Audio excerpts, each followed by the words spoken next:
Bismillahirrahmanirrahim. Assalamualaikum warahmatullahi wabarakatuh. Alhamdulillahirabbil alamin. Alhamdulillahilladzi hadana li hadza wa ma kunna linahtadiya laula an hadanallah. Asyhadu an la ilaha illallah wa asyhadu anna Muhammadan abduhu wa rasuluhu la nabiyya ba'dah. Allahumma shalli wa sallim ala habibina wa syafi'ina wa qurrati a'yunina sayyidina Muhammadin sallallahu alaihi wasallam wa ala alihi wa ashabihi wa man tabi'ahum bi ihsanin ila yaumiddin wa ba'du. Shaimin wa shaimat, Duyufur Rahman rahmatullah alaikum. Alhamdulillah pada hari ini hari ke 23 Ramadan menurut satu versi dan 23 Ramadan menurut versi yang lain. Kita dikumpulkan di ruang ini di Hotel Grand Davam. Mudah-mudahan pertemuan ini menjadi pertemuan yang diberkahi Allah Subhanahu wa taala. Wabil khusus mudah-mudahan perjalanan kita dimudahkan Allah, umrah kita menjadi umrah yang maqbulah dan mabrurah. Amin Allahumma amin. Pertama perkenalkan, nama ulun Wahyudi Ibnu Yusuf. Itu nomor WA ulun. Jadi tolong pian simpan, yang nanti kirim WA ke ulun. Nanti pian sampaikan nama pian dan sampaikan jamaah Pancar Tour 5 Mei. Insyaallah ulun save, ulun simpan nomor pian setelah acara ini. Jadi sekali lagi itu nomor WA ulun. Ini penting nanti supaya kita bisa berkoordinasi, saling diskusi, mungkin konsultasi juga nanti di Tanah Suci. Demikian pula, dan mudah-mudahan silaturahim kita terus tersambung hingga selesainya pelaksanaan, bahkan pasca pelaksanaan umroh 5 Mei 1443 Hijriah ini. Jadi sekali lagi itu silahkan disimpan nomor ulun. Ulun tinggal di Banjarmasin, tepatnya di Komplek HKSN Permai, Jalan Perdagangan, Kayu Tangi jar orang. Jadi kalau misalkan kena pian ke Banjar atau pian ada yang di sini orang Banjar, karena kita bisa bertemu ya, kopi darat jarang kopdar, saling silaturahim. Nah, demikian itu perkenalan singkat. Nah, di Pancar Tour ini ulun sudah kurang lebih 4 atau 5 tahun, sudah berangkat 2 kali, kemarin hampir yang ketiga kali, namun pandemi datang menghampiri, akhirnya tertunda lagi. Dan ini alhamdulillah, ini pertama Pancar Tour ya, perdana memberangkatkan jamaah. Jadi pian adalah jamaah perdana, jamaah pertama dari Pancar Tour pasca pandemi COVID-19. Alhamdulillah. Baik, Bapak Ibu yang ulun hormati, Duyufur Rahman rahmatullah alaikum. Selanjutnya Ustaz, tafadhol ya.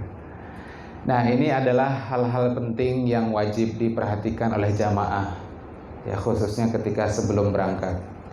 Yang pertama, mari sama-sama kita luruskan niat ya, jernihkan hati. Kita berangkat umroh ini karena panggilan Allah, kita menjadi tamu-tamunya Allah, Duyufur Rahman. Semestinya juga ibadah kita ini karena Allah, bukan karena sekedar berwisata ya, city tour, hendak tahu Hudaybiyah itu kayak apa, hendak menjengok dang sanak unta di Hudaybiyah misalkan, bukan sekedar itu. Jadi tujuan utama kita adalah memenuhi panggilan Allah. Jadi ini penting meluruskan niat agar kemudian perjalanan kita dimudahkan, umroh kita menjadi umroh yang mabrurah, makbulah. Ini Bapak Ibu yang pertama. Yang kedua, ini masih ada waktu kurang lebih 10 hari lagi kita untuk berangkat. Semua hal sangat mungkin terjadi jika Allah berkehendak. Kita sudah manasik, kita sudah setor. Kalau Allah berkehendak lain, bisa saja kita tidak jadi berangkat. Karenanya penting kita menyerahkan segala urusan kita ini kepada Allah, yakni bertawakal ala Allah. Kita wakilkan seberatan urus kita, sambil kita terus memperbanyak berdoa agar perjalanan kita ini dimudahkan dan umrah kita ini makbul, diterima di sisi Allah Subhanahu wa taala. Terus perbanyak doa, Allahumma yassir lana ziyarata Makkah wal Madinah lil haji wal umrah bi barakati sayyidina Muhammadin sallallahu alaihi wasallam. Ya Allah, mudahkan kami untuk berziarah ke Makkah dan Madinah, dua kota suci, untuk melaksanakan ibadah umroh dengan berkah baginda Nabi Muhammad Sallallahu Alaihi Wasallam. Jadi ini penting Pak, jangan kita merasa sudah setor, sudah manasik, pasti berangkat. Belum tentu. Semua hal bisa terjadi kalau Allah menghendaki. Mudah-mudahan iradah kita, kehendak kita itu bersesuaian dengan iradahnya Allah. Jadi dasar Allah menghendaki kita berangkat, akhirnya kita berangkat. Itu yang kedua. Kemudian ini penting yang ketiga. Setelah ini pian kirim WA atau datangi keluarga, sahabat, teman dekat, minta halal, minta ridho. Kejadian dulu jamaah Pancar belum berilaan lawan lakinya. Akhirnya Allah uji ketika di Madinah. Nah, dan ujian di Mekah itu lebih berat daripada ujian di Madinah. Untungnya Sidin segera banyak bertaubat, banyak beristighfar. Akhirnya kemudian selesai ujian di dunia, di Madinah maksudnya. Jadi keluhan penyakit macam-macam, padahal sebelumnya tidak pernah. Tapi begitu sampai Madinah macam-macam. Gula lah naik, tensi lah naik, semalaman kada kawa guring dan seterusnya. Sampai akhirnya malam kita datangi, kita julungi tasbih, banyak-banyak istighfar, banyak-banyak bertobat, minta maaf lawan laki. Karena Sidin belum minta maaf lawan laki. Ini binian kasusnya. Nah, esok harinya alhamdulillah ketika hendak berangkat umroh dari Madinah ke Makkah, mengambil mikot di Ji'rana, kita WA Sidin. Alhamdulillah sudah bisa Ustaz, alhamdulillah sudah nyaman. Jadi ini penting Pak, jangan disepelekan. Minta halal, minta ridho, minta maaf lawan keluarga, orang dekat. Mungkin termasuk guru-guru kita minta doakan Sidin. Bagusnya di japri, jangan di grup. Kalau di grup bisa jadi ada hati bermain supaya orang tahu ini unda tolak umroh. Nah, tapi kalau japri itu kan lebih menjaga keikhlasan.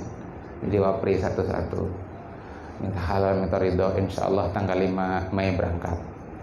Nah, ini yang ketiga. Kemudian hal penting yang perlu pian persiapkan semua keperluan. Targetkan sudah selesai 2 hari sebelum keberangkatan.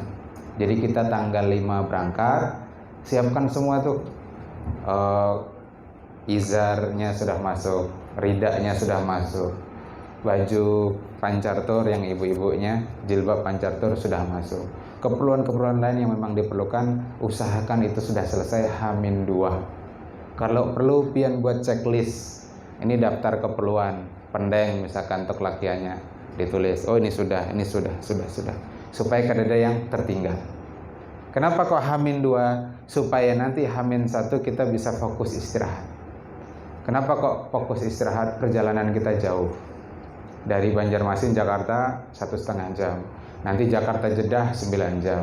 Nanti dari Jeddah lanjut ke Madinah 5 jam. Jalur darat naik bis.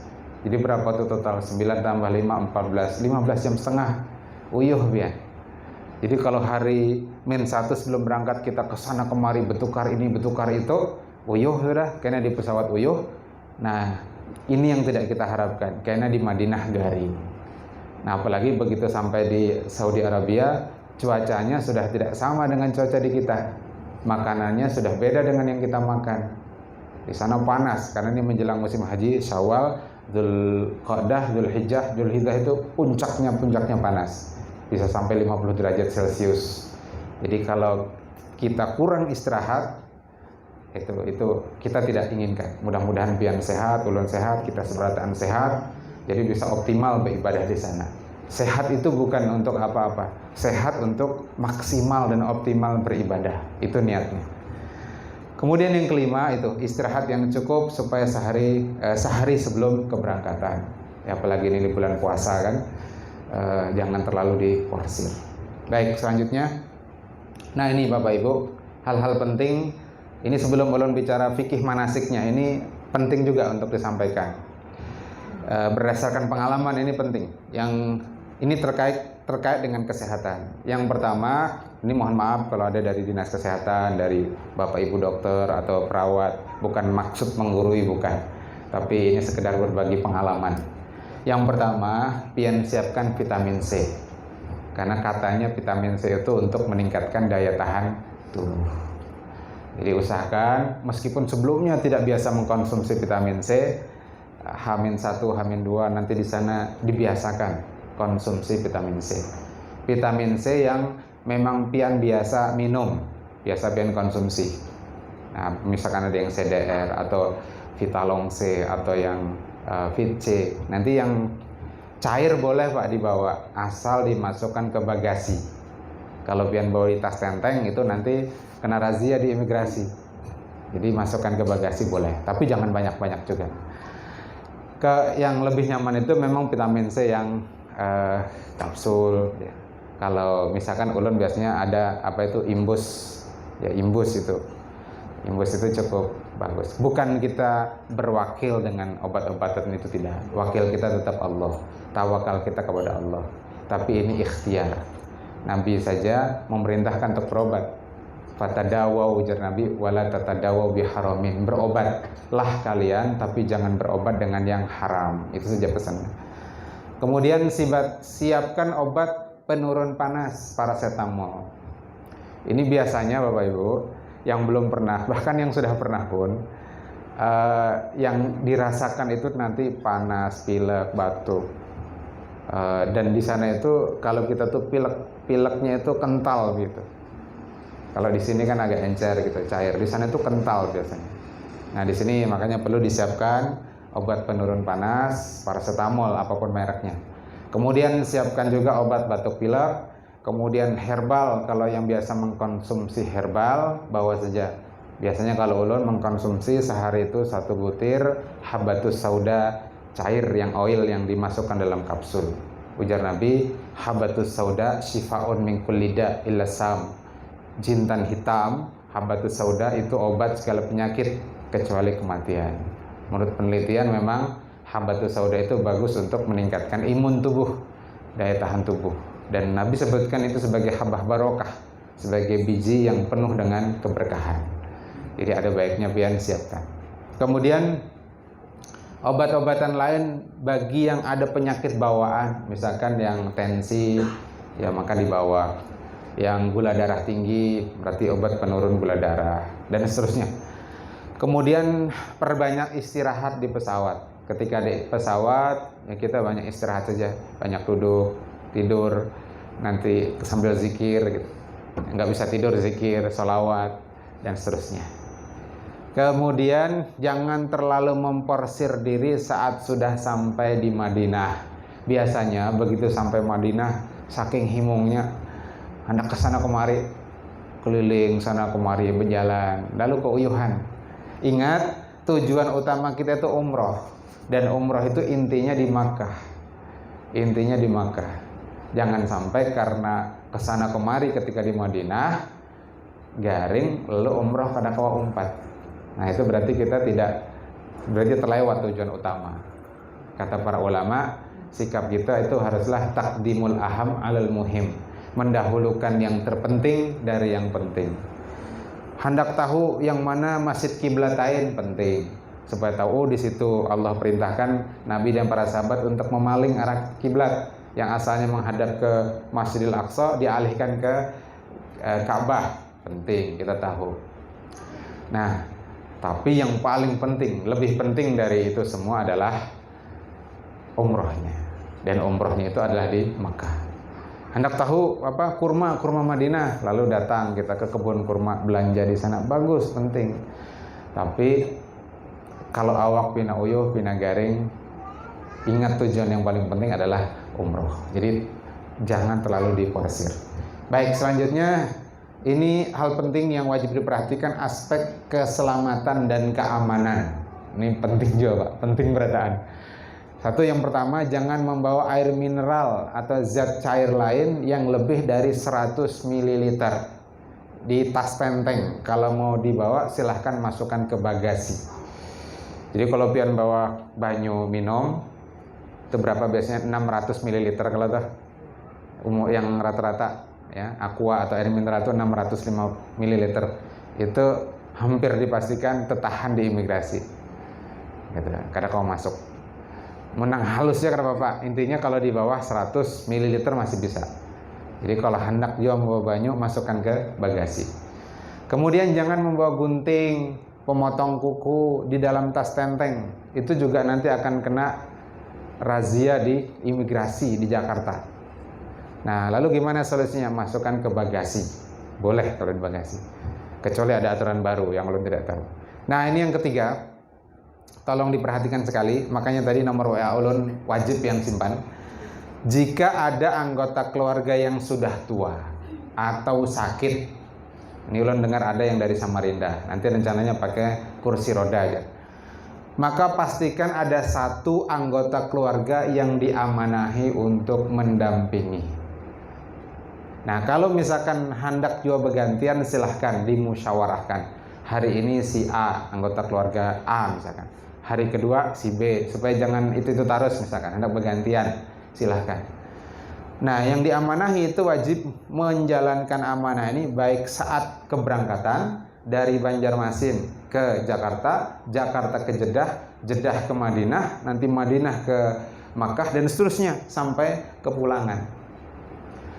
Ini kejadian dulu ada anggota keluarganya asik lawan kawannya, lakinya itu garing, lalu tertinggal di Jeddah. Awas kita menghadang, yang lain sudah masuk ke bis, sidin tertinggal. Sampai di Madinah, ini juga tidak ada orang khusus yang diamanahi. Ketika masuk ke Raudhah, berjejal, yang lain sudah keluar Raudhah, sidin tertinggal. Ringkas cerita, hilang. Hari pertama kita cari di sekitar Masjid Nabawi, kada ketemu. Di dalam, di luar, kada ketemu. Hari kedua kita cari di hotel-hotel sekeliling Masjid Nabawi, kada ketemu juga. Akhirnya kita laporkan ke muassasah. Nah, hari kelima kah setelah kita menuju ke Mekah untuk umroh, di tengah jalan kita ditelepon bahwa beliau sudah ditemukan, namun sudah dalam keadaan meninggal. Itu innalillahi wa inna ilaihi rajiun. Nah, berangkat dari pengalaman ini hadirin, ulun tekankan benar nomor 3 itu. Pastikan ada anggota keluarga yang mendampingi.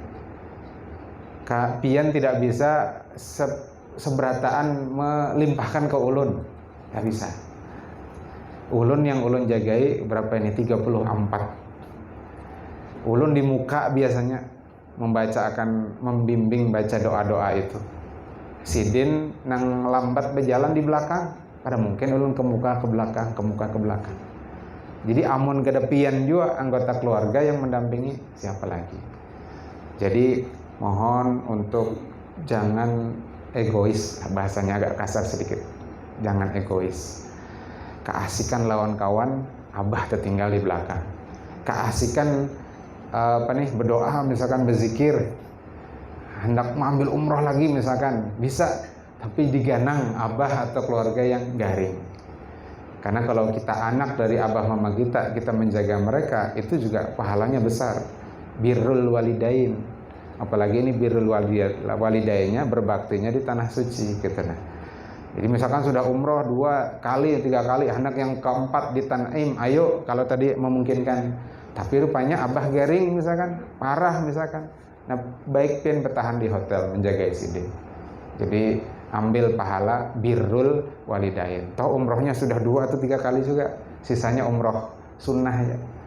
Nah, ini Pak lah, bolah, ini penting kalau sampaikan. Mudah-mudahan pengalaman yang tadi itu tidak terulang kembali. Gasan kita seberataan. Kalau terjadi juga setelah kita berikhtiar, itu qada Allah, ketetapan Allah. Insya Allah itu yang terbaik. Sidin tadi meninggal lalu dimakamkan di Baqi. Itu pemakaman sahabat-sahabat Nabi itu. Sahabat-sahabat senior Utsman dan 10.000 sahabat di sana dimakamkan. Bagus juga. Jadi kata Nabi dalam satu sabdanya, berkeinginanlah untuk meninggal di Madinah, kemudian dikuburkan di Baqi, karena nanti dia akan mendapatkan syafaat dari Nabi Shallallahu Alaihi Wasallam. Bagus juga, tapi ikhtiar dulu kita. Jadi apapun bagi seorang Muslim itu bagus. Baik, ini hal ya sebelum kesehatan dan keamanan, baru kita masuk sekarang ke manasik umroh. Oh belum nih, rute perjalanan kita Bapak Ibu. Rute perjalanan kita Banjarmasin tadi sudah disampaikan, kumpul jam 7. Bagi yang belum booster berarti antigen, termasuk ulun ini belum booster. Nah, kita sama-sama antigen di Tanggung Pancar. Tanggung Pancar. Kemudian jam 9 kita terbang ke 1 jam 20 menit kurang lebih perjalanan. Nanti setengah 6 tadilah, kurang setengah 6 kita terbang ke Jeddah. Tapi jangan mempas kita, jadi karena mungkin ya nanti diarahkanlah di Jakarta jam 2 jam 3 itu kita sudah mulai masuk ke imigrasi, karena nanti ngantri di imigrasi, pendataan itu cukup lama. setengah 6 kurang lebih terbang sampai di kurang lebih jam 23 malam waktu setempat jam 11 malam waktu Jeddah. Nah, setelah itu langsung nanti kumpul kita di bandara. Ikuti ulun lah intinya, di mana ulun ada pian sekitar situ aja. Kalau hendak ke toilet segala macam tolong bepadah. Itu adab safar. Dalam safar itu wajib adanya amir safar. Kalau ini amir umroh yang diamanahi Pancar ulun. Jadi apapun yang terjadi dalam perjalanan itu dalam tanggung jawab ulun. Maka pian sebagai bagian dari perjalanan ini tolong adabnya, yakni kalau hendak keluar segala macam bepadah ke ulun. Ini untuk kebaikan kita bersama. Nah, nanti kita masuk bis, naik bis 5 jam perjalanan menuju Madinah. Nah, di Madinah itu di jadwalnya sudah ada nanti city tour dan sebagainya. Nanti hari kelima baru kita menuju ke Makkah. Biasanya nanti kita berangkat ba'da zuhur. Setelah makan siang di hotel, sudah pakai baju ihram, nanti berangkat ba'da zuhur, nanti mengambil miqat di Bir Ali, kurang lebih 17-20 km dari Masjid Nabawi. Terusnya, ya, ini rute perjalanan kita. Nah, kita masuk ke fikih umrohnya. Ulun buku ini kebetulan ditulis oleh ulun sendiri dan sudah dikaji, dipelajari oleh guru ulun, pimpinan pondok pesantren Ma'had Syaraful Haramain, Kiai Haji Hafiz Abdurrahman MA di Bogor beliau ini. Jadi kalau nanti pian merasa perlu menambah wawasan tentang fikih umroh, karena tidak mungkin dalam waktu 1,5 jam ini ulun bahas semua, nanti bisa dibaca di sini. Nah, ini kalau pian hendak 50.000, memang tertulis di sini 42.000, tapi biar kadang alih mangsul biar 50. Dan azam ulun 100% dari penjualan buku ini ulun wakafkan untuk pembangunan masjid dan pondok pesantren Darul Ma'arif yang sedang ulun bangun dan kawan-kawan. Ini tahun pertama insyaallah, dan sudah ada santrinya hampir 50 orang. Nah, ini bukunya, nanti bisa menghubungi panitia. Baik, selanjutnya lanjut. Nah, ini ulun bahas dulu dari hal yang mendasar. Umrah itu apa sih? Umrah itu lughatan, secara bahasa artinya adalah ziarah, berkunjung. Adapun secara syar'i adalah qasdul ka'bati li ada'i ibadatin makhsusatin bi syurutin makhsusatin. Jadi umrah itu adalah bersengaja mengunjungi Baitullah untuk melaksanakan ibadah tertentu dengan syarat-syarat tertentu. Apa itu syarat-syarat tertentu, apa itu rukunnya, segala macam kita bahas selanjutnya. Lanjut. Nah, hukum dulu. Apa hukum melaksanakan ibadah umrah? Ada khilaf nanti di antara para ulama. Kalau madhab Imam Asy-Syafi'i, madhab kita, menurut qaul jadidnya, pendapat terbaru dari madhab Syafi'i, sekaligus merupakan pendapat madhab Hambali, umrah itu hukumnya wajib, fardu ain bagi yang memenuhi syarat wajib sekali seumur hidup, sama seperti ibadah haji. Kalau madhab lain, yakni madhab Hanafi dan Maliki, mereka berpendapat umrah itu hukumnya sunnah muakkadah. Kita madhab Syafi'i, Kalimantan ini kan mayoritas madhab Syafi'i, berarti mengambil pendapat hukumnya fardu ain, sekali seumur hidup. Apa dalilnya? Firman Allah Ta'ala yang itu, wa atimul hajja wal umrata lillah. Ujar Allah, sempurnakan haji dan umrah karena Allah.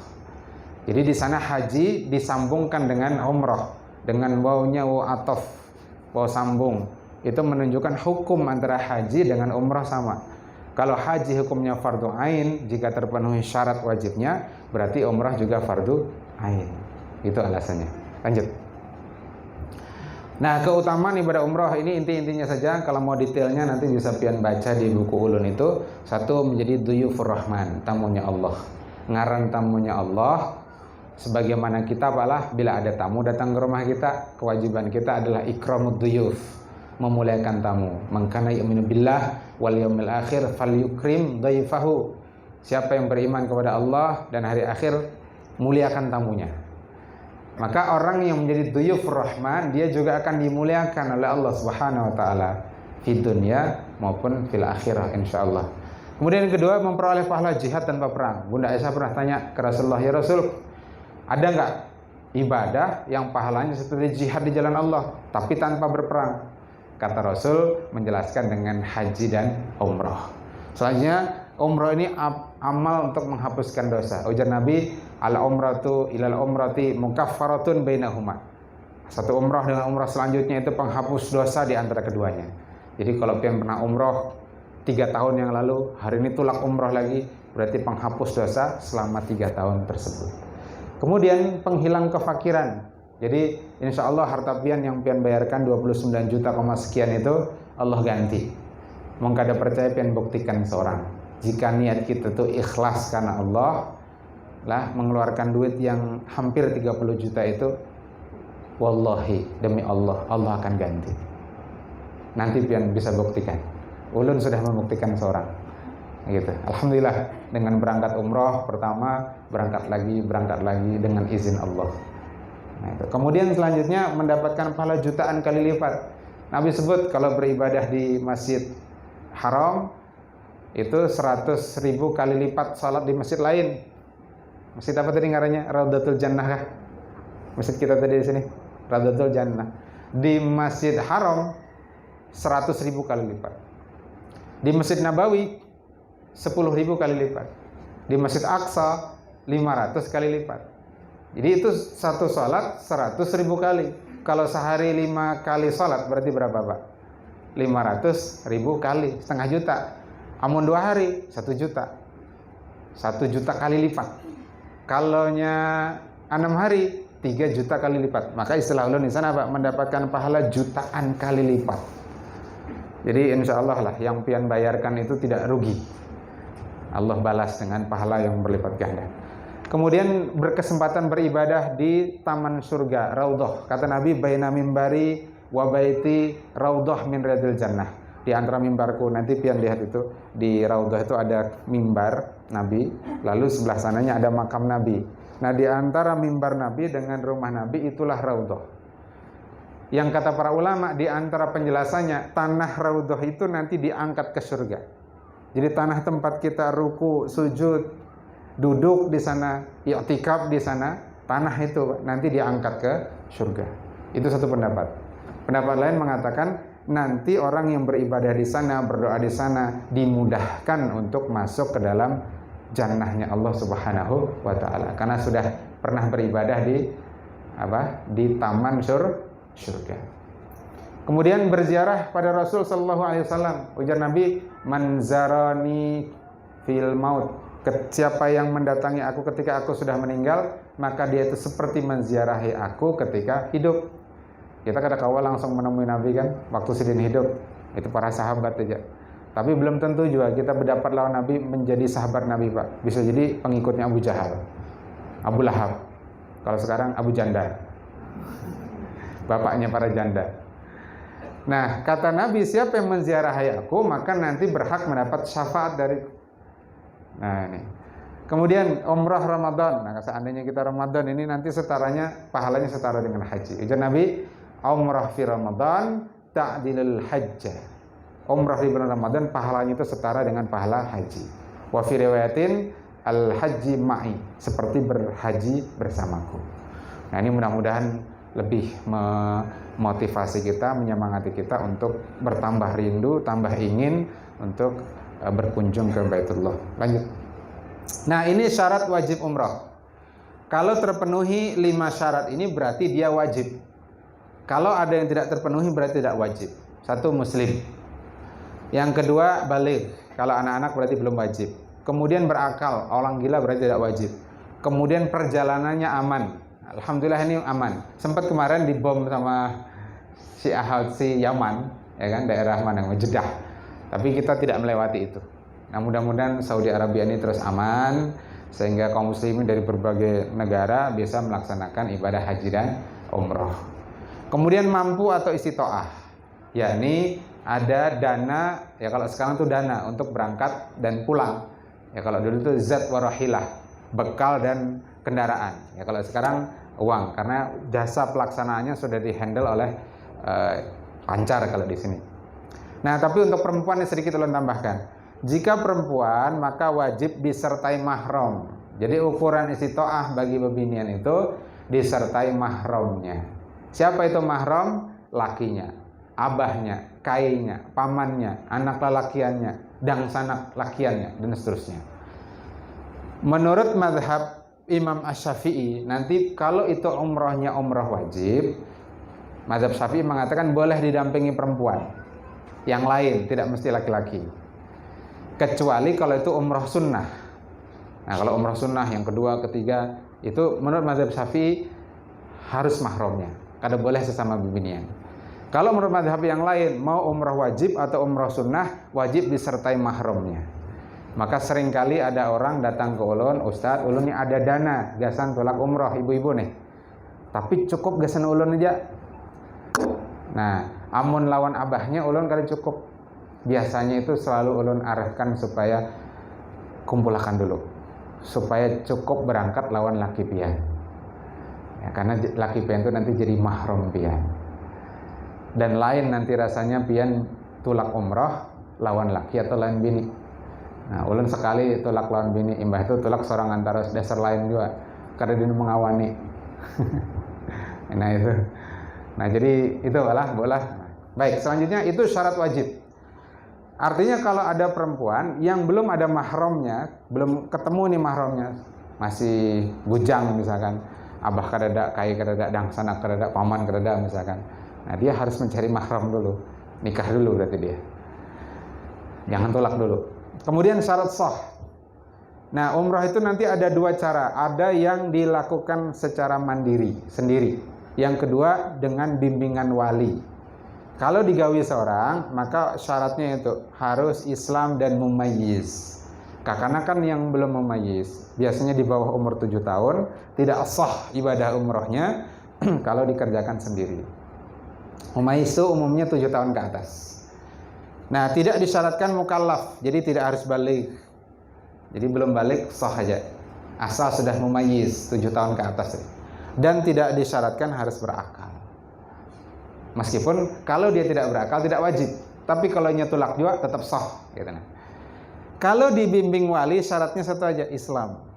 Boleh aja masih umur 5 tahun belum mumayyiz, tapi dibimbing walinya. Jadi nanti ihramnya walinya yang membimbing. Nawaitul umrata wa ahramtu bihalillah labbaik Allahumma umratan. Misalkan abahnya membimbing, boleh. Ini kalau ada anak, tapi pinanya kada ada orang di sini lah.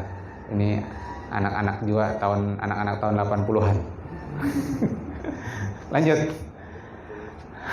50-an malah. Nah, rukun umrah itu 4. Dan ini harus tertib, harus urut. Nah, makanya panahnya ke sana itu. Yang pertama dimulai dari ihram. Ihram itu apa? Niat. Yang kedua tawaf, yang ketiga sa'i, yang keempat tahallul, yakni bercukur. Ada berapa Bapak Ibu? 4. 1 ihram, 2 tawaf, 3 sa'i, 4 tahallul. Dan itu harus tertib.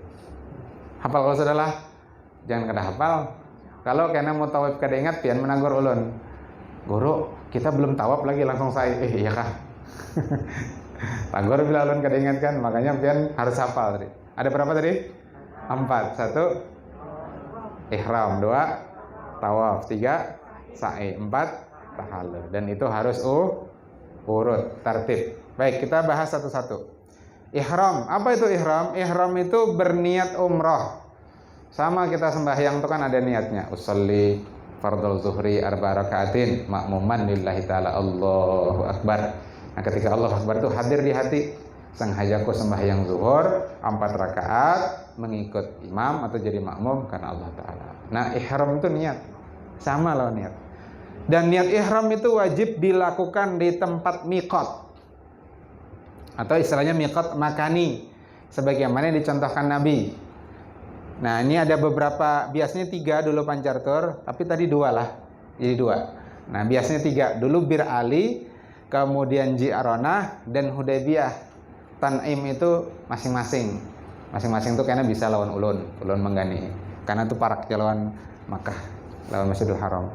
Nah, berarti ini 2 lah, karena diatur di sana. Kalau Bir Ali pasti, tinggal Ji'ronah lawan Hudaybiyah yang atur mana yang diambil. Mungkin Ji'ronah teparak lah, mungkin nanti kita atur di sana lah. Nah, itu namanya tempat miqat. Di situ kita mengambil niat. Kalau kita mengambil di hotel sebelum sampai di situ haram. Sah ada, sah aja, tapi kena dam. Mengambil lewat pada itu boleh kada? Boleh juga. Parak Makkah misalkan hanya mengambil niat, boleh. Cuma tadi melanggar kewajiban. Melanggar kewajiban haram hukumnya. Bayar dam juga. Jadi umpat aja kena begitu di base, karena kita sama-sama kita pandu cara berniatnya. Kemudian jika telah berniat ihram, maka berlakulah sejumlah larangan ihram. Nanti kita bahas apa itu. Nah, ini niatnya. Hendak dipoto silahkan dipoto. Kalau hendak nukar bukunya ada di bukunya, sudah ini lengkap. Jadi bila itu umrah sendiri, ini niatnya Bapak Ibu. Nawaitul umrata wa ahramtu biha lillah. Lalu sambung dengan labbaik Allahumma umratan. Jadi yang wajib itu sebenarnya sampai lillahi ta'ala. Tapi sebagian ulama mengatakan harus juga ditambah dengan labbaik Allahumma umratan.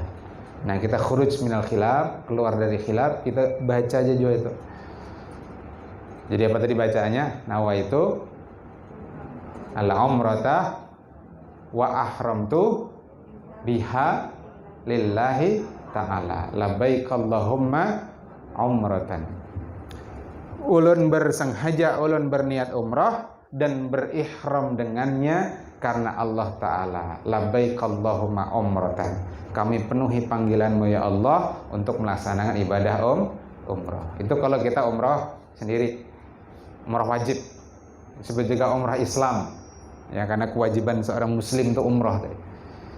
Kalau pian hendak membadalkan dangsanakah laki yang sudah meninggal, bini misalkan, atau kuitan, nah ngarannya umrah badal.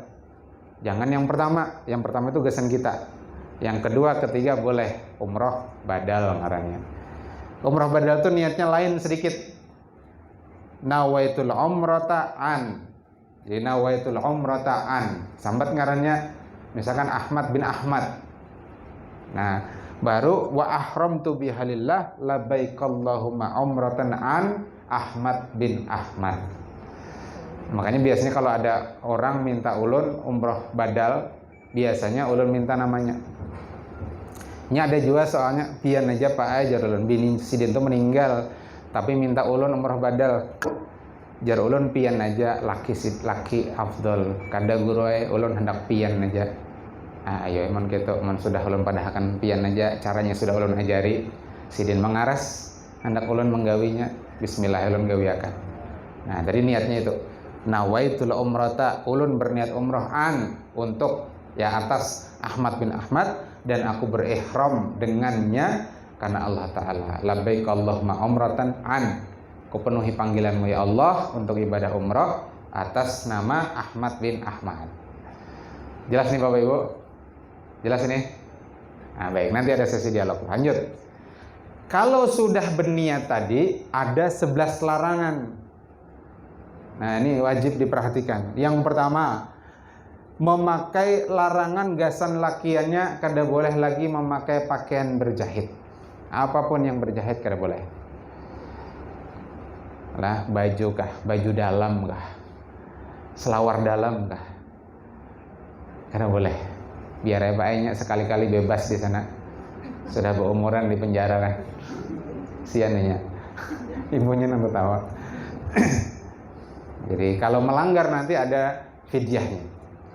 Kemudian mengenakan penutup kepala, kopiah, topi. Kalau sudah berniat tadi kada boleh lagi berkopiah. Kemudian menyisir rambut baik dengan sisir atau dengan kuku dan yang lain sebagainya. Sebenarnya nanti menyisir itu boleh, asal hati-hati jangan sampai ada rambut yang tergugur gitu. Kemudian mencukur dan mencabut rambut di awak. Jadi bukan hanya rambut di kepala, tapi rambut di ketiak, rambut di batis, di tangan, dan dimanapun. Itu kada boleh.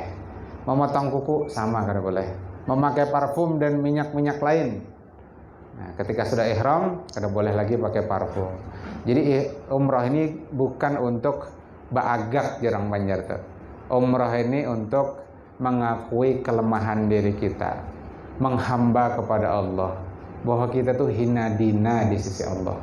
Jangan merasa harap tersalah kita. Nang didatang ini jauh harap pada kita. Piragah sugih di hadapan orang sugih, tawakannya apa ya? Ampun siapa nih, Haji Nurhen kah? Ampun Haji Nurhen datang ke sana bawa Fortuner, aku tuhuk dah pakai Fortuner di Haji Nurhen. Baagak di hadapan Allah. Allah itu sugihnya sugih tadi bang, Haji Nurhen sugih, Allah jauh lebih sugih. Karena kalau dibandingkan, jadi umrah itu menghinakan diri di hadapan Allah. Jadi berparfum segala macam itu termasuk bertentangan dengan itu. Kemudian berburu akad nikah, jima. Nah jima ini bahkan paling parah nih. Kalau sudah jima itu batal umrahnya. Kalau yang lain melanggar masih tetap sah umrahnya, tapi ada fidyah. Tapi kalau sudah jima itu batal umrahnya dan wajib diqadha. Ini hati-hati. Yang pengantin hanyar. Pak Haji pengantin hanyar Pak Haji. Hanyar keempat. Kemudian bercumbu rayu dengan istri disertai syahwat. Nah, makanya nanti di bis kan 4 jam tuh perjalanan. Nang pengantin hanyar jangan bersebelahan laki bini. Sementara berpisah dulu. Khawatir kena syahwat. Nah, kemudian motong dan mencabut tumbuhan dan pepohonan di tanah haram kada boleh. Lanjut. Kalau ini dilanggar, kalau hendak tahu dalil-dalilnya segala macam nanti bisa dibaca. Itu seberatan ada dalilnya. Baik dari Al-Quran maupun hadis-hadis Nabi. Kalau ulun urai nanti waktunya terlalu panjang. Nah ini, kalau dilanggar, misalkan memakai pakaian berjahit, bayar fidyah. Boleh dipilih nanti. Memberi makan 6 orang miskin, 1 orang itu setengah sok. Jadi totalnya 3 sok. 1 sok itu ukuran zakat fitrah. Mohon kita di sini 3,5 liter. Atau kena puasa 3 hari. Atau menyembelih kambing, kurban. Nah itu seterusnya itu sama.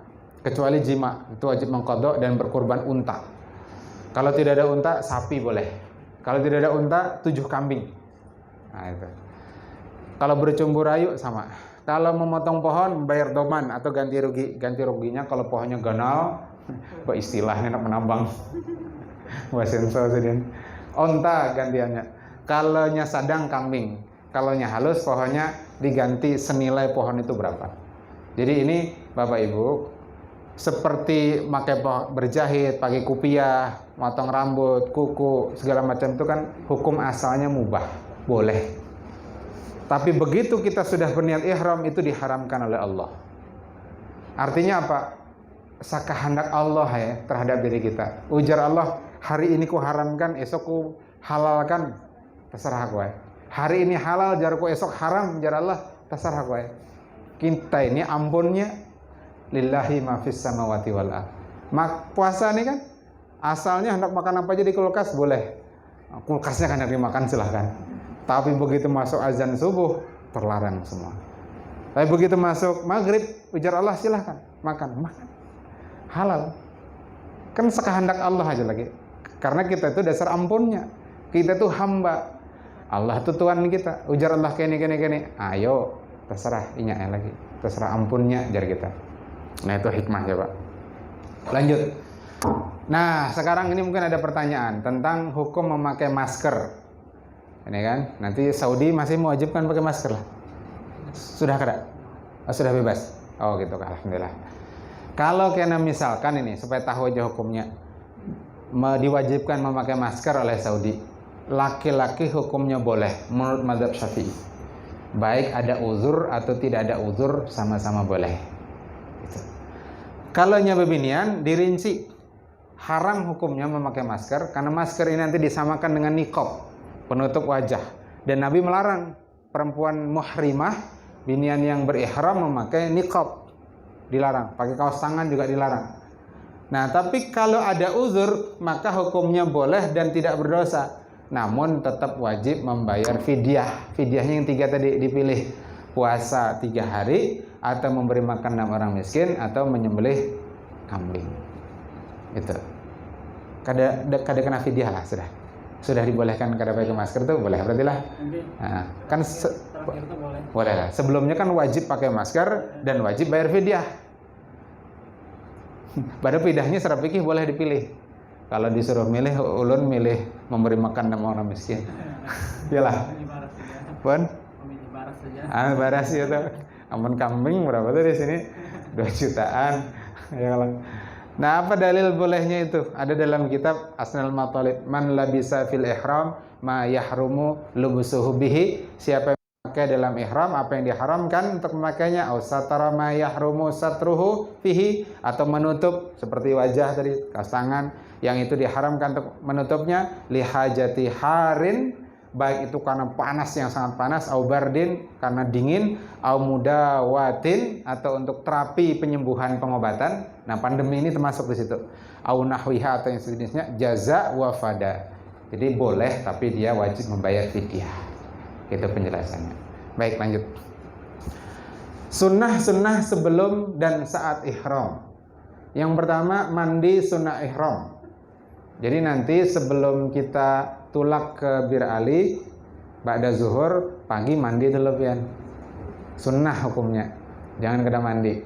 Meskipun sunnah baiknya digawe. Niatnya Pak, nawaitu ghusla li ihramin sunnatan lillahi ta'ala. Jadi nawaitu ghusla, ulun sengaja berniat mandi untuk melaksanakan ihram sunnah karena Allah Ta'ala ketika menguboi kepala. Nah, itu yang dibaca.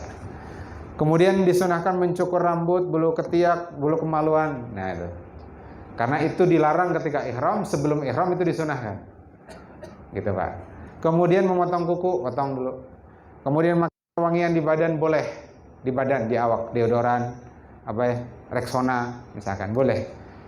Guru, baunya masih tetap ada harumnya ketika setelah ihram, setelah niat ihram, boleh kada? Boleh, masih boleh. Jadi kada apa-apa. Kemudian salat sunnah sebelum ihram. Nanti di Masjid Bir Ali, di sana ada masjid, kita salat di sana. Kalau sempat 4 rakaat, 2 rakaat salat tahiyatul masjid, 2 rakaat salat sunnah sebelum ihram. Niatnya itu, sholli sunnatan lal ihrami rak'ataini lillahi ta'ala. Jadi usolli sunnatan, ulun berniat salat sunnah lil ihram atau qoblal ihram, sebelum ihram, rak'ataini 2 rakaat karena Allah Ta'ala. Selesai salat ini sebenarnya sudah boleh kita berniat ihram. Jadi yang tadi nawaitul umrata wa ahramtu biha lillahi ta'ala labbaik Allahumma umratan, menurut satu pendapat itu sudah boleh. Tapi yang afdol niat ihram itu digawi ketika di dalam bis. Karena Nabi dulu mencontohkan niat itu di atas kendaraan sidin, di atas unta sidin. Nah, kita kadang naik unta. Tapi kita naik bis ber-AC. Jadi kada kerasaan 5 jam sampai. Nah, itu jadi niatnya nanti di dalam bis. Kemudian sunnah yang lain adalah memperbanyak talbiyah. Labbaik Allahumma labbaik, labbaik la syarika laka labbaik, innal hamda wan ni'mata laka wal mulk la syarika lak. Lalakian disunahkan nyaring, babinian disunahkan gemet. Sekedar inya kawa mendengar. Jadi jangan umpat bersaing lan lalakian belah. Biar lakiannya aja. Tapi bisa terpaling biar di binian nang nyaring, lakian nang singkop. Terpaling. Lah bapak-bapak harus lebih semangat Pak. Ya, semangat. Semangat. Ya. Meskipun sudah jam 5 nih, tetap semangat. Kayaknya Pak di sana. Talbiyahnya yang nyaring, ibu-ibunya bekalah. Bila ibu-ibunya nambah nyaring makruh boy. Ini terkadang ada juga mutawib saking semangatnya, ayo ibu-ibu semangat, jangan kalah sama bapak-bapaknya, suruh nyaring biniannya. Ngaran ibu-ibunya kada tahu juga, sama jahil juga. Akhirnya bersaing dan lakian. Secara pikir kada pas. Nah, ilun sampaikan. Binian sunnahnya kada banyak nyaring. Sembahyang gitu juga kalau imam salah isya 5 rakaat misalkan imamnya. Kada bekuciak, kada binanya. Salah mam, kan kada gitu. Subhanallah, ya salah juga. Tangan aja. Nang subhanallah itu lakiannya. Jadi lain lakian dan bina itu, caranya lain. Baik, salawat dan banyak berdoa. Terus selesai. Tadi rukun yang pertama apa ngarannya Bapak Ibu? Apa tadi? Ihram. Yang kedua tawaf. Tawaf itu mengitari Ka'bah sebanyak 7 kali putaran dengan syarat untuk tawaf ini merupakan rukun kedua dalam ibadah umrah. Dalil tawaf adalah firman Allah Ta'ala wal yatawwafu bil baitil atiq, dan hendaklah bertawaf di Baitullah 7 kali. Bagaimana ketentuannya? Lanjut. Nah, syarat dan rukun tawaf. 1, berniat tawaf. Jika tawafnya itu tawaf mandiri. Maksudnya tawaf mandiri itu apa? Tawaf sunnah misalkan, atau tawaf wada, tawaf perpisahan. Itu mandiri. Khusus amaliyah kita tawaf. Maka wajib menghadirkan niat. Jadi berniat tawaf sunnah misalkan, atau tawaf wada. Tapi kalau umroh, karena itu satu rangkaian tadi, sudah ada ihram, kemudian tawaf, sa'i dan seterusnya, maka niat itu kada perlu. Karena niatnya itu sudah terhimpun ketika kita ihram. Ketika kita berniat nawaitul umrata wa ahramtu bihalillah, itu sudah hadir di benak kita, rangkaiannya itu adalah ihram, kemudian tawaf, nanti sa'i, terakhir tahallul. Gitu. Sudah terbayang, istihdar istilahnya. Nah, itu jadi kalau untuk tawaf ketika umrah kada perlu niat khusus. Yang kedua, harus 7 putaran penuh. 7 putaran penuh itu dihitung dari mana? Dari rukun Hajarul Aswad. Yang ada Hajar Aswad tuh. Nah, di situ. Kalau pian memulainya dari rukun Yamani, di belakangnya Hajar Aswad, lalu berputar sampai ke rukun Yamani, belum 1 putaran penuh. 1 putaran penuh itu start dan finishnya dari sisi Hajar Aswad.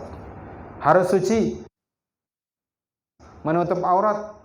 Nah, tidak boleh terbuka aurat dengan sengaja. Kalau terbuka langsung tutup segera. Ibu-ibunya kalau menurut mazhab Syafi'i, ibu, batis itu aurat juga. Jadi telapak batis juga termasuk aurat. Kalau mazhab Hanafi, telapak batis kada aurat. Makanya lihat perempuan-perempuan Pakistan, Bangladesh, itu India, biasanya ini kada berkaos kaki. Karena menurut mazhab Hanafi, telapak kaki itu lain aurat. Adapun menurut mazhab kita, mazhab yang Syafi'i, batis termasuk telapak batis itu aurat. Jadi pastikan pian berkaos kaki. Gitu. Supaya tertutup auratnya. Posisi Ka'bah itu sebelah kiri. Hati-hati jangan membelakangi Ka'bah. Ini Ka'bah. Ini Hajar Aswad. Ini Hajar Aswad ini harus selalu di sebelah kiri kita. Nah, harus di sebelah kiri kita. Putar gini. Nah, Hajar Aswad ini rukun Iraqi, ini rukun Syami, ini rukun Yamani. Nah, ini. Jadi jangan karena kehimungan lah lalu hendak posting aja langsung. Apa jar di Facebook tuh siaran. Oh. Nah, kayak ini tawafnya. Kada sah. Tawaf di putaran itu kada sah. Kenapa? Posisi dia itu Ka'bah. Ini sering terjadi. Jadi kalau hendak jua nih lah misal, tapi bagusnya kada usah. Kayak ini nah. Oh. Siarannya kayak live streaming. Lagi tawaf di Baitullah. Jangan lupa like, komen, dan share. Nah, itu adalah posisikan sebelah kiri.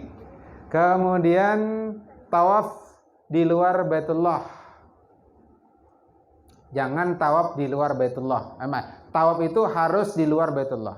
Jangan masuk ke Baitullah. Masuk Baitullah itu nanti termasuk di sini ada Hijr Ismail ngarannya, yang setengah lingkaran. Orang pinarami masuk ke situ, 4 juga masuk ke situ misalkan. Pas tawaf, keliling sampai sini, sini maqam Ibrahim, ke sini dilihat sembahyang, 4 juga sembahyang. Itu tawaf pada putaran itu tidak sah. Kenapa tidak sah? Karena terhitung masuk dalam area Ka'bah. Jadi sekali lagi ulun sampaikan, Hijr Ismail itu Ya, antara Hijr Ismail sampai bangunan yang kotak itu masuk dalam area Ka'bah. Jadi jangan masuk situ.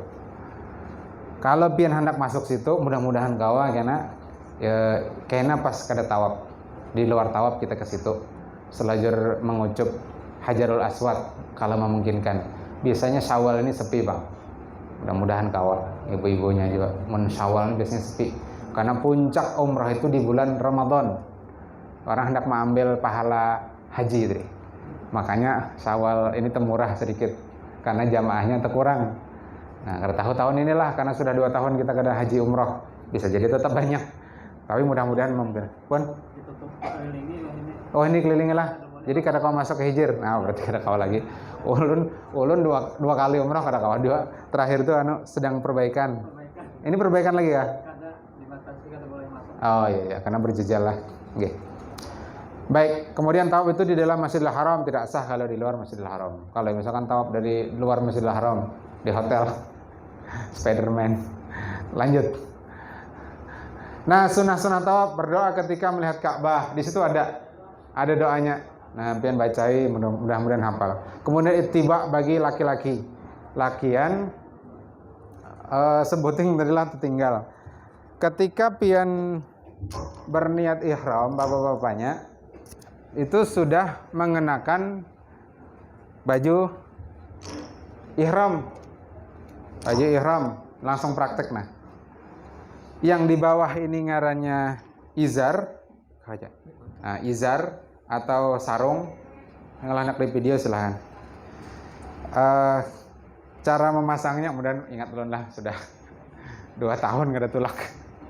Nah, cara memasangnya tidak ada ketentuan khusus. Bebas.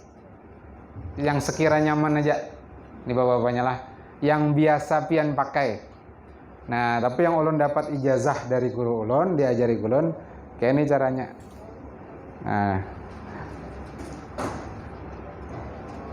andak kayak ini, yang sambungannya ini di sini. Kemudian ini ke sini. Kemudian masukkan ke sini. Nah, ke sini. Ya udah gitu aja, kayak memasang sarung panding gitu. Nah, dipastikan tidak terbuka auratnya, entah di pusat sampai di lintuhut. Ya, jadi kada ada ketentuan khusus, tapi ya begitulah caranya. Yang kedua di atas ngarannya rida atau selendang. Selendang ini cara masangnya kayak ini.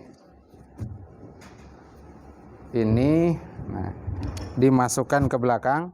Nah, apalah ke belakang. Nah, masukkan gitu. Kemudian ininya ke atas. Nah, dah gitu aja. Anak pasangi peniti bisa. Ini kalau di bis, karena di bis itu kan AC dingin, nyamannya gini. Ketika tawaf itu disunahkan untuk ittiba bagi laki-laki. Ittiba itu kayak apa? Ini pian turunakan. Nah, gini. Lalu naikkan ke atas. Jadi yang sebelah bahu kanan ini terlihat. Jangan terpaling menyupani panjartur. Yang kiri yang terbuka menyupani orang Banjar. Karena diajari kalau guru ya. Nah, jadi itu ngarannya ittiba. Jadi selama tawaf itu disunahkan untuk ittiba. Baik, kemudian tawaf itu dengan berjalan, kecuali yang udzur. Kalau yang udzur, karena bisa pakai kursi roda atau di atas pakai mobil elektrik, boleh. Kemudian disunahkan juga istilam dan mencium Hajar Aswad jika memungkinkan. Istilam itu menyentuh lah dan mencium atau takbil. Kalau tidak memungkinkan cukup dengan isyarat. Jadi ini Hajar Aswad tadilah. Nah, kayaknya kita isyarat menyentuh, menjapai, seperti menjapai. Kemudian mencium. Bismillahirrahmanirrahim, Allahu Akbar. Ciumannya lembut, jangan berikit. Saking lawasnya. Nah. Mericup jarang tuh, berikit benar. Jadi Bismillahirrahmanirrahim, Allahu Akbar. Nah, tapi posisi badan tetap harus ke sisi kiri Ka'bah, jangan kayak ini. Nah, itu hati-hati. Jadi ketika isyarat menghadap. Kalau tadi selfie membelakangi, ini menghadap dada. Nah, kada boleh. Jadi sisi sini tetap sisi kiri Ka'bah. Jadi kalau hendak ya kayak ini lah, sekedar. Baik, kemudian berdoa setelah tawaf, kemudian tidak makan, minum, dan bicara, meskipun boleh dan tidak membatalkan, tapi makruh. Ya kalau ada hajat saja biar berpandir. Ya kita banyak isi dengan zikir, doa, dan seterusnya sepanjang tawaf. Kemudian salat setelah tawaf di belakang makam Ibrahim. Nah di sini Ka'bah, di sini ada makam Ibrahim. Nah di situ ada bekas batis Nabi Ibrahim berjajak ketika meninggikan Baitullah Ka'bah. Nah di belakang sini kita salat. Kemudian setelah tawaf disunahkan minum air zam-zam. Biasanya kan haus tuh setelah perjalanan jauh, setelah tawaf 7 kali, minum dulu, dan itu hukumnya sunnah. Dan jangan terkejut pian bila orang minum zam-zam itu memang sunnahnya berdiri. Jadi beda dengan air yang lain, karena air zam-zam ini air terbaik, air yang terbaik di muka bumi, konon bahkan itu air surga. Jadi orang itu kalau duduk minum, itu ada penyaring di tubuhnya itu yang berfungsi untuk memfilter air. Jadi kotorannya itu dapat masuk. Tapi itu tidak berlaku bagi air zam-zam, karena itu air yang bersih, ya, air terbaik kualitasnya, bahkan ada yang meneliti. Jadi diminum berdiri pun tidak ada masalah.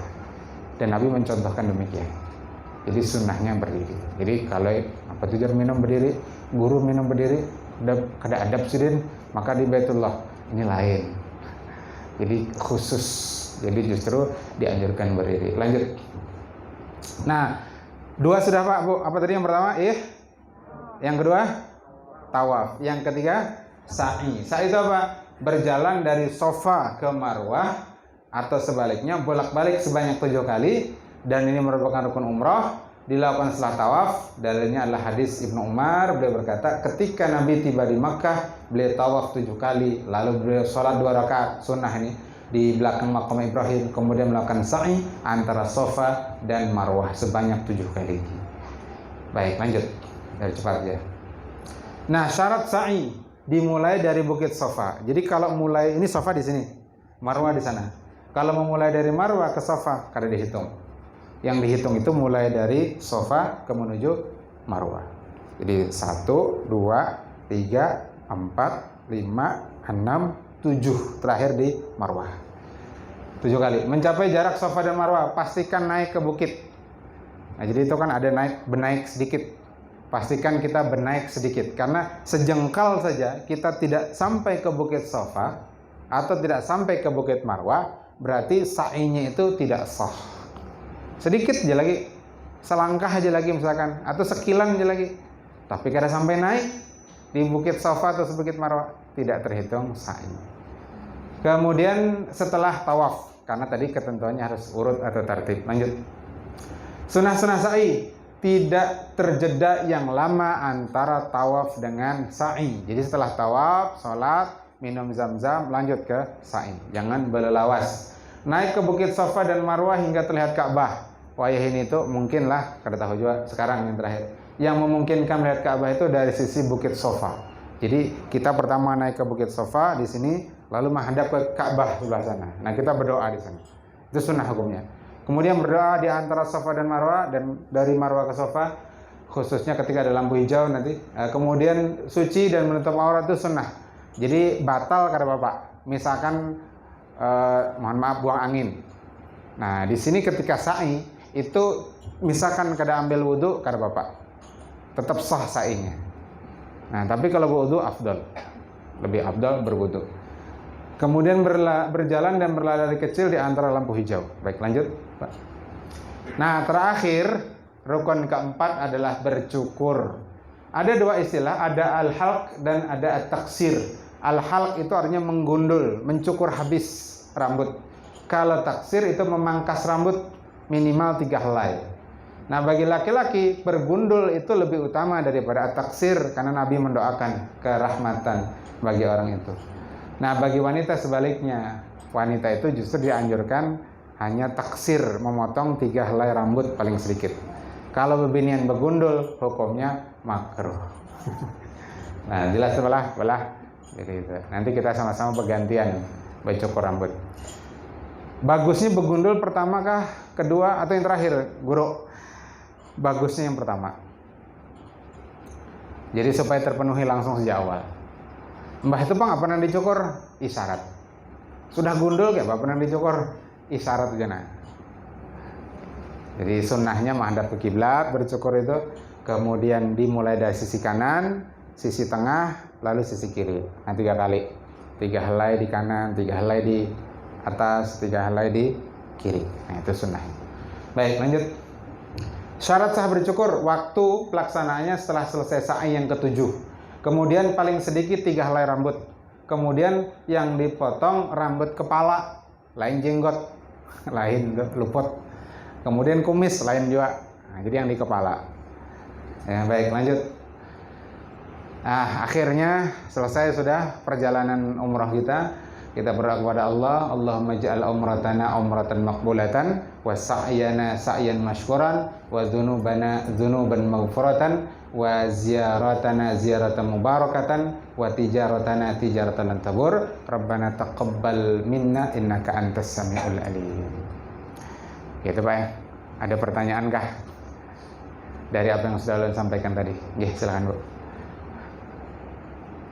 Kalau kita tahu kan kita dalam keadaan suci, Nggih. tapi telapak tangan kita kan terbuka.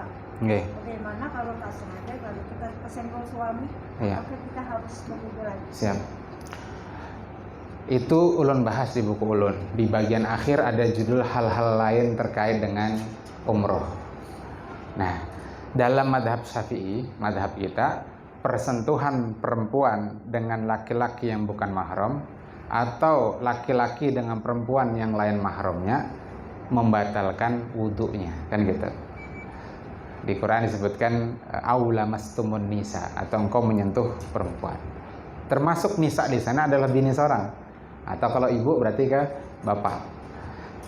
Nah, kalau terjadi persentuhan berarti kan batal. Menurut pendapat yang mu'tamad dalam mazhab Syafi'i, baik yang menyentuh maupun yang disentuh sama-sama batal. Jadi bapak yang bersengaja menyentuh ibu batal. Ibu yang disentuh batal juga. Ini pendapat yang mu'tamad dalam mazhab Imam Syafi'i. Nah, tapi perlu ulun sampaikan juga ada pendapat lain dalam mazhab Syafi'i, namanya pendapat muqabil, pendapat pembanding. Ulama mazhab Syafi'i juga yang berpendapat seperti ini. Yakni menurut pendapat kedua ini, yang batal itu yang menjapai aja, yang menyentuh. Adapun yang disentuh atau yang tersentuh, istilah Arabnya itu malmus, yang disentuh dia tidak batal. Ini pendapat kedua. Kenapa? Karena ayat aula mastumun nisa tadi, atau menyentuh perempuan. Jadi yang aktif menyentuh itu yang batal. Adapun yang disentuh kada batal. Nah, ulun pribadi mengambil pendapat yang kedua ini. Artinya misalkan pian misalkanlah tegatuk ulun, pian yang batal. Pian menggatuk ulun nih, bukan tegatuk. Pian menggatuk ulun. Pian yang batal. Ulun kada batal. Atau tadi ada bebinian India, Pakistan, Bangladesh kada bawa kaos kaki menjajak batis kita. Batis bapak-bapaknya. Inya kada batal karena menurut mazhab Hanafi, mereka mazhab Hanafi. Persentuhan kulit itu tidak membatalkan. Jadi awal mastumun nisa menurut mereka lah au jama'atumun nisa, engkau menjimak istri, menggauli istri, bersetubuh dengan istri. Nah, kalau persentuhan kada batal. Jadi menurut mereka dia menjajak batis kita kada batal. Kita yang dijajak kalau mengambil pendapat kedua dalam mazhab Syafi'i berarti kada batal. Karena lain kita yang menjajak. Kita itu terjajak. Lain halnya inya menjajak kita terjajak, mbah itu kita balas menjajak. Nah, itu namanya injak-injakan. Itu batal karena kita sengaja menjajak. Nah, itu balah. Jadi kalau hendak mengambil pendapat kedua ini, sebenarnya kita tidak perlu pindah mazhab, tetap dalam mazhab Imam Syafi'i. Nah, kalau misalkan pian hendak pindah mazhab juga, sebagian ulama itu membolehkan. Maka pindahlah yang paling dekat dengan mazhab Syafi'i itu adalah mazhab Maliki. Karena Maliki itu Imam Malik bin Anas itu gurunya Imam Syafi'i. Sidin pengarang kitab Muwatta, Imam Syafi'i itu 6 tahun berkhadim lawan Sidin. 6 tahun di pondoknya Sidin di Madinah, Imamul Haramain. Nah, kalau dalam mazhab Imam Malik, aula mastumun nisa itu maksudnya memang menyentuh perempuan. Tapi yang batal itu adalah jika persentuhannya itu disertai syahwat. Itu kalau menurut mazhab Maliki. Mazhab Hanafi sama. Mazhab Hanafi kita juga. Bukan Hanafi, Hambali. Ahmad bin Hambal. Jadi bila menggatuk atau tergatuk tapi biduni syahwatin, tidak syahwat, tidak batal. Yang batal itu kalau ada syahwat. Nah, jadi Bu, pilihan pian dua. Kalau hendak aman tadi itu, ambil pendapat kedua dalam mazhab Syafi'i, itu ada ulun tulis di buku ulun. Artinya kalau pian tergatuk laki, pian kada batal, tapi laki pian yang batal. Atau kalau hendak kedua-duanya, khusus ketika itu pian bermadhab dengan madhabnya Imam Malik, terjadi persentuhan selama tidak disertai syahwat maka tidak batal. Itu solusinya. Jelas nih, Pak ya? Iya. Ada lagi, Pak, Bu? Oke, silahkan, Pak. Maliki rukun wudunya apa, ada perbedaan? Kalau ya itu nanti masalahnya kan begini. Begitu kita itu mengikut madhab Maliki dalam hal nawaqidul wudu, dalam hal yang membatalkan wudu, maka berarti tata cara wudunya itu juga harus sepaket ikut madhab Maliki. Nah, dalam hal wudu dari sisi yang disebutkan dalam nas Al-Quran tidak ada perbedaan pendapat. Disebut oleh Profesor Dr. Wahbah Zuhaili dalam kitabnya Fiqhul Islam wa Adillatuhu. Kalau itu disebutkan dalam nas Quran tidak ada khilaf. Dari sisi apa? Kan di Quran disebut wa idza qumtum ila sholati faghsilu wujuhakum wa aydiyakum ilal marafiq wamsahu bi ru'usikum wa arjulakum ilal ka'bain. Yang empat itu tidak ada khilaf. Tidak ada khilaf dari sisi apa? Bahwa wajah wajib dibasuh, tangan sampai ke siku wajib dibasuh, rambut kepala wajib diusap. Nanti bedanya kalau mazhab Syafi'i sebagian, kalau Maliki saya ingat dulu itu separuh, ya. Atau kalau hendak aman seberataan, malah seberataan rasanya seberataan. Kalau dalam mazhab Syafi'i seberataan kepala itu sunnah. Jadi lu contohkan biar jelasnya. Yang dimaksud seberataan itu kayak ini. Dan itu sunnah dalam mazhab Syafi'i. Tangan dianak di sini, ya, jempol di kening, telunjuk dan lain di apa nih, dahi. Kemudian tarik ke belakang. Habis itu ke muka lagi. Nah, itu seberataan katanya. Amun Syafi'i kan, nah, cukup terpenuhi dah syarat sah. Tapi sunnahnya gini. Nah, makanya kalau ulun pribadi berwudu khuruj minal khilaf, ulun gawe seberataan. Nah, itu. Jelasinlah. Nah, lalu kemudian yang selanjutnya dalam mazhab Maliki menggosok itu hukumnya wajib. Adalku atau menggosok itu hukumnya wajib. Jadi wajah itu kalau dalam mazhab Maliki wajib digosok. Kalau dalam mazhab Syafi'i menggosok itu sunnah. Yang penting kena banyu sudah. Nah, di situ ada khilafnya. Jadi kalau pian tadilah batalnya ikut mazhab Maliki, berarti wudunya juga sepakat ikut mazhab Maliki. Di antaranya itu tadi. Itu, Pak. Itu aja bedanya. Ya, itu kemudian menggosok tadi dalam tangan sama, batasnya sama, tapi wajib digosok tadi. Kalau dalam mazhab Syafi'i kan cukup dialiri, tapi kan kita dalam prakteknya juga menggosok juga biasanya, Pak. Digosok, bujur-bujur digosok. Itu sunnah sebenarnya dalam mazhab Syafi'i. Kalau dalam mazhab Maliki hukumnya wajib. Yang kalau kada digosok haram, gitu. Kalau dalam mazhab Syafi'i sunnah. Itu, Pak lah. Wallahu ta'ala misal. Nanti kalau ada tambahan-tambahan, insya Allah ulun tambahkan di grup, Pak. Kita mudah-mudahan setelah ini sudah ada grupnya, ulun bisa dimasukkan. Kalau ada pertanyaan-pertanyaan lain nanti bisa disampaikan di grup. Ya, termasuk ada tambahan-tambahan jawaban nanti ulun sampaikan di grup. Ada lagi? Anu, Pak, Nggih. katanya umroh tadi, katanya tawaf, membayar rupiahnya di mana? Ya, nanti kita atur di sana, Bu. Ya, nanti diatur. Tapi kalau bisa kada usah lah. Ya, jangan sampai. Yang paling berat itu umrah pertama. Karena perjalanannya 5 jam. Dari Madinah ke Mekah. Itu pun kita tidak langsung ke Masjidil Haram. Biasanya ke hotel dulu singgah. Mandak tas. Nah, di sini rawannya terjadi pelanggaran-pelanggaran tadi. Rawannya itu di umrah pertama. Karena uyuh naik ke atas ke hotel, biasanya berabah-rabah dulu. Imbah itu misalkan buang air, lalu di sana ada sabun, sabunnya harum. Nah, itu termasuk pakai harum-haruman. Maka kalau ada sabun, cium dulu. Mau yang harum jangan dipakai.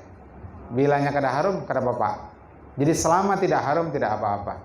Kalau ternyata tidak ada pilihan sabun lain kecuali yang harum, jangan dipakai. Nah, itu rawannya memang di situ, di umrah pertama. Kalau umrah kedua kan langsung selesai. Nah, umrah pertama nih naik, nanti bisa jadi ke WC, cuci tangan segala macam, habis itu makan pulang. Kan sampai malam tuh Pak, sampai malam. Kalau kita berangkat siang itu bisa sampai jam, tergantung, kadang-kadang pernah sampai jam 1, jam 2 nyari tuntung panjang tuh. Itu Pak ya. Nanti masalah itu di sana aja kita koordinasikan. Tapi memang itu membayarnya memang ke orang Mekah. Jadi penduduk tanah haram, ahlu haram. Jadi yang 6 tadi itu bukan di Indonesia, di Martapura Banjarbaru lain, di sana. Kambingnya pun di sana, bukan kambing di sini. Itu haknya ahlul haram. Yaitu hak tanah penduduk tanah haram. Nggih, ada lagi? Nggih, silakan Bu. Masalah alat pemotong kuku, Mm-hmm. kemudian ada jarum. Ya. Apakah itu dibungkus dengan alat yang lain? Ya. Sebaiknya dibungkus Bu, dibungkus kain, handuk misalkan, sehingga dia aman. Jadi agak samar lah mungkin di X-ray detector itu. Assalamualaikum tetap terlihat memang, tapi ya sedikit kita samarkan dengan itu. Dibungkus begitu. Atau kalau ada botol-botol tadi itu dibungkus terpisah. Satu botol dibungkus satu baju, misalkan botol kedua satu baju yang lain untuk menghindari benturan sehingga pecah gitu kan. Nah itu tekniknya Bu, supaya lewat dari pemeriksaan. Tapi selama di bagasi aman ya, aman. Aman. Yang tidak aman tuh kalau ditenteng. Nah, saat yang ditenteng. Biasa tuh power bank itu power bank jangan ditenteng. Tenteng. Jangan dibagasikan, malah ditenteng. Kalau power bank ditenteng ya. Jadi power bank biasanya masuk di bagasi itu akan diperiksa dan dikeluarkan. Iya. Nah itu. Iya kalau power bank. Iya. Nanti tas dapat kan? Tas halus ada kan? Dapat tas. Ada. Tas tenteng itu dapat. Tas tenteng dapat Bu. Pancar. Power bank ditenteng Pak. Boleh ditaruh di tas tenteng. Iya. Kalau boleh dibagasikan. Ada lagi Bapak Ibu? Kita sampai buka puasa kalau nih. Lawas masih. Parak 1 jam. Pak, ini buku panduan anu lah, dibawa anu tawaf itulah ini. Dibawa kah? Dibawa tawaf. Iya dibawa tawaf. Ketika tawaf dibawa digantung. Digantung. Dibawa Pak. Ada. Nggih. Ulun kada bahas itu karena nanti akan kita bahas juga di situ. Nanti kita sekali lagi manasik insya Allah di Madinah. Ya, di Madinah nanti di restoran kita kumpul lagi sekali, mungkin ada hal-hal teknis yang hendak kita bahas di sana. Jadi ini pengantar. Ada lagi? Nah, kalau sudah tidak ada, ulun mohon izin presentasi sedikit. Nah, tadi ulun menyampaikan sedang membangun masjid dan pondok pesantren. Namanya itu Pondok Pesantren Pondok Tahfiz Terpadu Darul Ma'arif untuk tingkat sanawiyah dan aliyah. Alhamdulillah tahun pertama ini sudah terdaftar 48 santri baru. Sedikit tahadus bin imatillah, Pondok Pesantren ini kita pertama penancapan galam itu Ahad 25 Safar 1443 Hijriah. Nah, itu hadir wakif, kemudian para ulama, diantaranya Guru Abdul Hafiz, dia salah satu murid dari Abah Guru Sekumpul. Nah, kemudian juga mohon doa restu lawan ayahanda Guru Muhammad Bakhid. Kebetulan ulun mimpi ketemu Sidin, dalam mimpi itu 2 kali ulun berdapat lawan Sidin, bepadah guru ulun hendak membangun masjid lawan pondok pesantren. Di mimpi itu Sidin memadahkan ulun restui pian ya Sidin. Dan alhamdulillah akhirnya berdapat langsung lawan Sidin, itu foto-fotonya. Lalu kurang lebih kalimat yang sama beliau sampaikan. Jar ulun mohon doanya guru, inggih insyaallah doakan. Nah, ini berkat doa guru-guru kita, alhamdulillah mulai Oktober, November, Desember, Januari, Februari, Maret, April, ini 7 bulan kita membangun. Ini hasilnya Bapak Ibu. Nah, ini sudah terbangun rumah mudir itu tipe 45 tambah lagi samping itu. Jadi sudah hampir selesai, sudah dicat, tinggal pasang pintu dan jendela. Dan ini pun sudah kita pesan pintu dan jendelanya. Selanjutnya ini asrama santri putri. Nah, itu lain penampakan bola. Yang di situ berdiri itu lain penampakan. Itu ulun. Nah, itu tinggal pengecatan dan dilanjutkan nanti pemasangan pintu dan jendela. Kemarin sudah dipasang kilometer listrik. Lanjut. Nah, ini rumah wali asrama, sampingnya itu dapur untuk santri putri. Nah, itu juga untuk rumah wali asramanya tinggal pasang pintu dan jendela. Untuk dapur begitu kondisinya. Lanjutnya. Nah, ini asrama putra dan rumah khadim ma'had. Kebetulan ada yang wakaf ke kami untuk membangunkan satu rumah itu yang ulun berdiri itu wakaf sebiji rumah, dan sidin minta izin berdiam di situ hendak khidmat ke pondok kami. Jar kami kada dana gasan menggaji. Kada apa guru kami dasar hendak khidmat. Mun untuk keperluan sehari-hari ulun sudah ada kabun sawit di sini. Sudah cukup sekedar untuk khidmat. Jadi makanya ulun namanya itu rumah khadim ma'had. Kemudian ini ruang kelas. Jadi ruang kelas itu memang kita buat terbuka begitu supaya nyaman kita memantau proses belajar mengajar. Jadi ini di samping jalan utama tadi itu nanti akan kita buat 12 ruang kelas. Kalau asrama rencana kita buat 16 asrama. Rumah Ustadz itu nanti 5, sudah 3 proses pembangunan. Nah, kemudian satu lagi. Nah, ini masjid, ini rancang bangun masjid kita sudah selesai sampai pondasi itu. Insya Allah nanti kita akan lanjutkan pembangunan di bulan Syawal. Balik dari umroh ini kita lanjutkan lagi pembangunan. Paling tidak sudah ada atap, nanti ada dinding bagian depan, lantai sudah keramik. Meskipun dinding samping kanan kiri belakang masih terbuka, paling kadang sudah kawasan sholat. Harapannya bulan Juli itu sudah bisa difungsikan. Nah, di sini kami mohon izin kepada Pancartur untuk presentasi ini, ya, memberi peluang pian untuk investasi akhirat, membangun rumah Allah, membangun masjid yang kata Nabi, man bana masjidan banallahu baitan fil jannah. Siapa yang bangun masjid di dunia, maka Allah bangunkan istana dia di surga. Kata Imam Nawawi, kalau istananya sudah dibangunkan, itu berarti penghuninya juga akan masuk ke situ. Jadi siapa yang bangun masjid berarti mereka adalah ahlul jannah, para penghuni-penghuni surga yang istananya sudah Allah bangunkan. Jadi jika pian hendak transfer boleh ke situ. Nanti bisa juga begini Bapak Ibu. Nanti ke Madinah ulun bawakan amplop. Ulun bawakan amplop. Jadi pian berinfak bewakaf, yang hendak bawa infak bewakaf di sana aja. Tidak sekarang. Kalau hendak sekarang boleh juga ambil barokah bulan Ramadan, bisa langsung transfer. Jadi ujar Nabi kan khairus shadaqah fi Ramadan, sebaik-baik sedekah itu di bulan Ramadan. Nah, tapi kalau hendak di sana ulun sediakan nanti amplopnya. Kenapa di sana? Kita mengambil keberkahan 2 tanah haram, di Makkah atau di Madinah. Karena amplopnya ulun serahkan di Madinah, ketika kita manasik kedua, nanti pian menyerahkannya di Makkah, di tanah suci Makkah, di mana kata para ulama beribadah di Makkah itu pahalanya dilipat gandakan, sebagaimana kalau dia bermaksiat di Makkah dosanya juga dilipat gandakan. Nah, jadi di sana saja pian. Itu saja, mohon maaf, mohon ampun, mohon halal, mohon ridha. Kalau ada pertanyaan-pertanyaan dan sebagainya nanti bisa disampaikan di grup. Sekali lagi tolong disimpan nomor ulun. Mudah-mudahan silaturahim kita terus bersambung di sini di pelaksanaan umroh, pasca umroh. Mudah-mudahan nanti sama-sama kita dikumpulkan di jannahnya Allah Subhanahu wa taala. Amin Allahumma amin. Hadanallahu wa iyyakum ajma'in wa lafu minkum. Assalamualaikum warahmatullahi wabarakatuh. Kemudian acaranya akan kita tutup dengan pembacaan doa. Silakan guru. Oh ya.